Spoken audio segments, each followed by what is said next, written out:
తర్వాత మళ్ళీ 18వ సంవత్సరంలో తీసుకెళ్ళిపోయాడని ఉంటుంది. తర్వాత మళ్ళీ 23వ సంవత్సరంలో తీసుకుపోయాడని ఉంటుంది.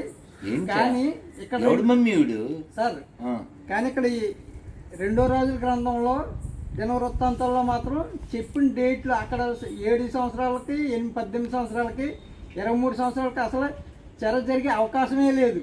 మీరు చెబుతున్నటువంటి విషయం ఏదైతే ఉందో వ్యత్యాసాలు ఉన్నాయి, పరస్పర విరుద్ధ వాక్యాలు ఉన్నాయి అని చెప్పేసి మీరు ఏదైతే మాట్లాడుతున్నారో అది మీ యొక్క గ్రంథాల్లో నేను చూపిస్తాను, మీకు కావాల్సిన చూపిస్తాను. మీ గ్రంథాల్లో పరస్పర విరుద్ధమైనటువంటి విషయాల్ని నేను అనేకమైనటువంటి వాటిని చూపిస్తాను.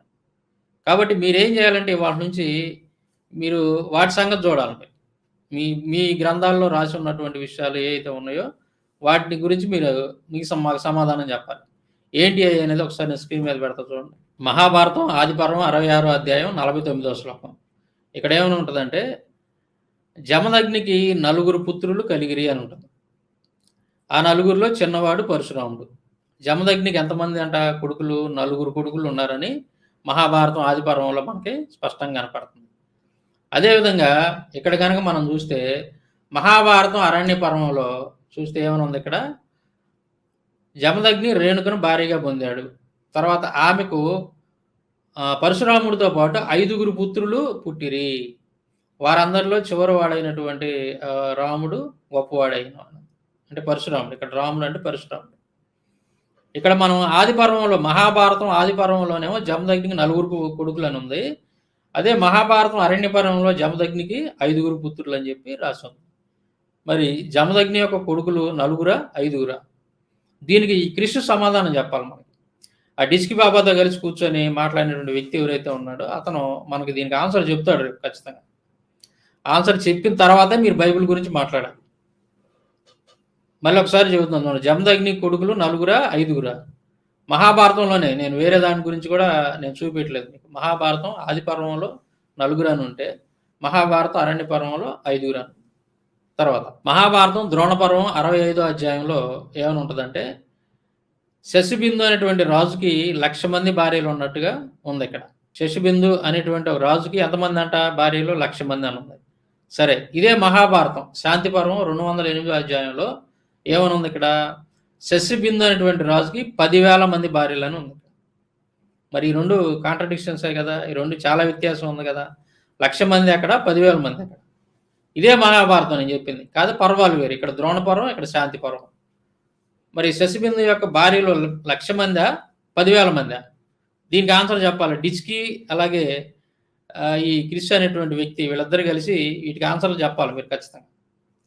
తర్వాత ఇక్కడ వాల్మీకి రామాయణం యుద్ధకాండ 67 సర్గ 165 నుంచి 173 శ్లోకాలు కనుక చూస్తే ఇక్కడ ఏముంటుందంటే ఇక్కడ రాముడు కుంభకర్ణుని చంపినట్టుగా ఉంటుంది. రాముడు కుంభకర్ణుని యొక్క శిరస్సును ఖండించినట్టుగా ఉంటుంది. అంటే ఇక్కడ కుంభకర్ణుని చంపింది ఎవరు? రాముడు. ఈ విషయం మనకి ఎక్కడ ఉంది? వాల్మీకి రామాయణం యుద్ధకాండ 67 సర్గలో ఉందన్నమాట.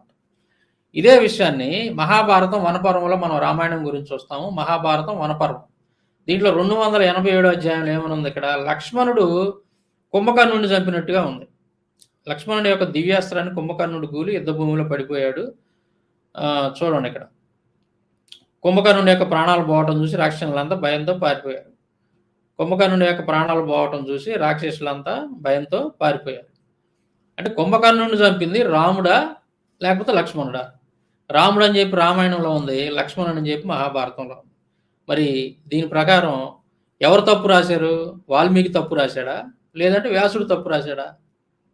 దీనికి ఆన్సర్ చెప్పాలా. డిస్కే గాడి కానీ అలాగే క్రిష్ అనేటువంటి వాళ్ళిద్దరు కుంభకర్ణుడిని చంపింది ఎవరు? రాముడా లక్ష్మణుడా?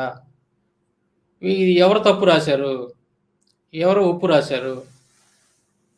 వ్యాసుడు తప్పు రాశాడా లేకపోతే వాల్మీకి తప్పు రాశాడా?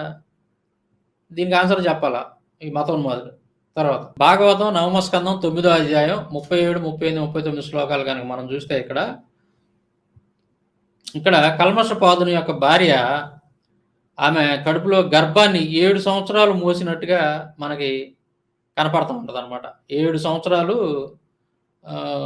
గర్భాన్ని మోసినట్టుగా కనపడింది. 7 సంవత్సరాల తర్వాత కొడుకుని కన్నట్టుగా ఉంటుంది అనమాట ఇక్కడ. అదే మహాభారతం ఆదిపర్వం 177 అధ్యాయం కనుక మనం చూసినట్లయితే ఇక్కడ ఏమని ఉంటుంది?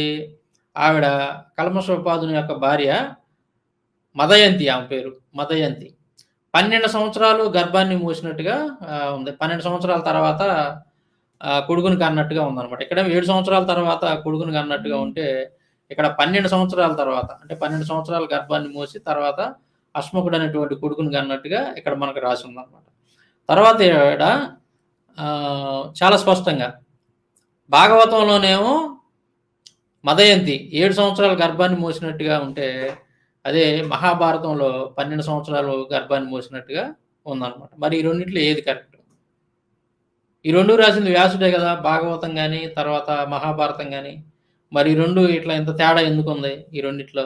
ఇట్లాంటి చాలా ఉన్నాయి నా దగ్గర. ఇలాంటి కాంట్రడిక్షన్స్ మీ మత గ్రంథాల్లో ఉన్నటువంటి కాంట్రడిక్షన్స్ ఏదైతే ఉన్నాయో, ఈ పరస్పర విరుద్ధమైనటువంటి వాక్యాలు నా దగ్గర దాదాపు 200 ఉన్నాయి ఇట్టాటి.